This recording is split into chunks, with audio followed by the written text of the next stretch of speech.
Hello everyone, I'm Striker and today we are gonna talk about Battlefield 1. I have several ideas for some beta videos lined up, but we will start with discussing general feelings about the beta and the map we can currently play. The footage in today's video is PS4 gameplay, and I will probably record some PC footage later and make a small comparison video between the quality of the two. Let's start with something that has been an issue for Battlefield in the past, and more specifically for Battlefield Hardline: the time to kill. After playing a couple of hours, I have noticed that the time to kill is longer than it used to be in Battlefield 4 and extremely longer than what it used to be in Battlefield Hardline.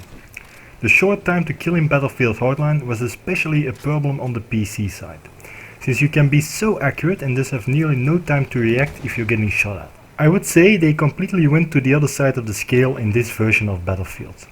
At first I didn't like it that much, but thematically it makes sense. The biggest factor in the longer time to kill is the fact that automatic rifles seem way less accurate. But considering this is World War I and automatic guns are still in their infancy, it makes sense. I still don't know if I like it very much, but I gotta say that it's good for gun class balance. Automatic rifles aren't that accurate in all ranges anymore. This opens up the scene for semi-automatic rifles and bolt-action snipers in medium and longer ranges.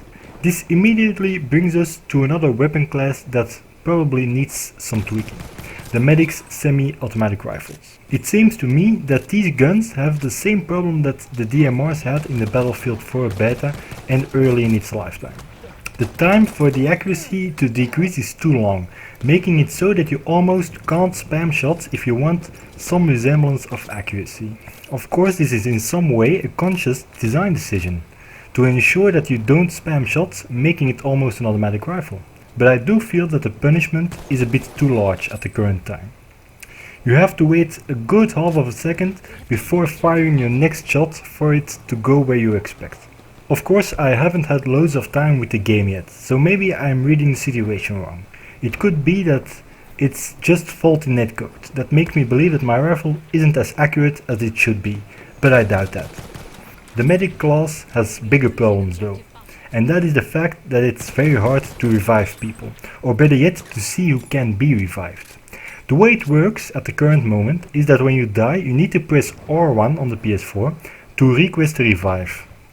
Only then will there be an icon over your body that indicates that you can be revived. DICE has implemented this to discourage people from the reckless revives where you would just get killed immediately again. As with all new mechanics, a lot of people don't understand the intricacies of the system yet, and that's absolutely DICE's fault, for not implementing some kind of tutorial. I am of the opinion to get rid of the system completely and revert back to the old system, or at least make the icons for if a player wants to revive way clearer. Because now, way too many times, it blends in with either the surrounding or with the icon of a free horse or an empty car. If DICE decides to keep this system, it's just gonna result in people always requesting revive, whether it would get their teammates killed or not. In principle it's a very good system, and I see what DICE tried to do here. They tried to implement a more tactical system for revives, but in practice I doubt it will ever work as they intended. However, I like that medics don't have the strongest close range weapons anymore. It's a very good step in the direction of a decent class balance. Let's take a look at the Sinai map for Conquest. It's a decent map in my opinion, but it has some flaws. One of the biggest flaws is probably the distribution of the points. From the matches I've played, I tend to stay around the BC-D triangle, and I will sometimes be tempted to go to A or F. Which is not a bad thing in general, since I am already quite familiar with the structures around C, and already can take advantage of some interesting line of sight. The problem is that 90% of the people don't bother with E and G at all. And honestly, I can't blame them. If you are on foot with no mode of transportation near you, the walk to either of these points can take several minutes from the nearest points.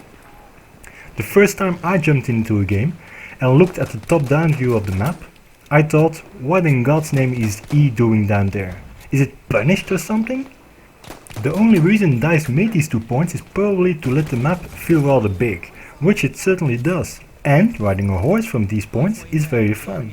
but I feel the map would flow better if these 2 points would just be eliminated. The only other problem I have encountered so far on the map is moving from point A to point B. There is just no cover, only flat sand. You are sniping food from both B and D.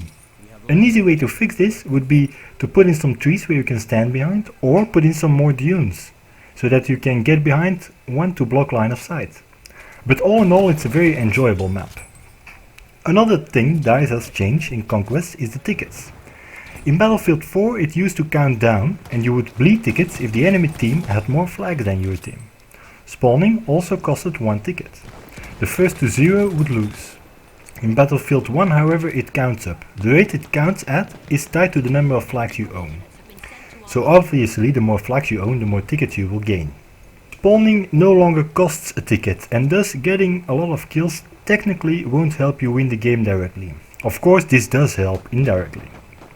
They made this change to incentivize people to play the objective and not only snipe from a mountaintop, since it doesn't matter how many kills you can get if you don't cap any flags. I think this is probably a good change, and I believe that it will indeed make people play the objective more in order to win a game.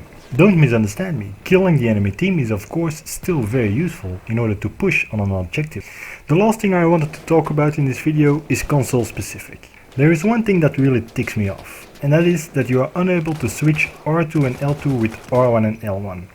This was one of the biggest problems in Battlefield 4 on the PS4 for a long time, and they eventually fixed this. So I don't see any reason or excuse why it couldn't be in Battlefield 1. It really is way easier to consistently tap fire with R1 than it is with R2.